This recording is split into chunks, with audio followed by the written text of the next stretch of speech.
Ndugu zangu, nilishai kuambia humu na watu wengi washai kuzungumza hili jambo.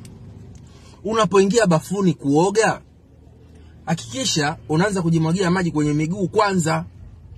Kwa nini? Kwa ajili ya kuupa mwili taarifa. Si unanielewa vizuri? Kwa sababu kitaalam unaambiwa mwili tegemezi lake kubwa lipo kwenye unyayo. Yaani mawasiliano yote. Si unanielewa vizuri? Mwili unategemea sana unyayo, na ndio maana hata mtu akilewa anasuguliwa kwenye unyayo. Mtu akizama kwenye maji akitolewa anapulizwa nini, anasuguliwa kwenye unyayo. Mtu akinasa na umeme anasuguliwa kwenye unyayo, kwa sababu kwenye unyayo ndio kwenye mawasiliano yote. Na ndio maana sometimes unaambiwa tembea peku, kwa sababu mchanga dawa. Sasa jana nimekutana na kesi moja. Nilienda Mloganzila pale, babangu mimi kabisa mkubwa, wamba mkubwa, amepata stroke. Lakini sababu yeye mwenyewe anavyoeleza, kwa sababu Mwenyezi Mungu amejalia anaweza kuongea japokuwa mdomo mzito, lakini anakuambia kwamba sababu ilikuwa maji.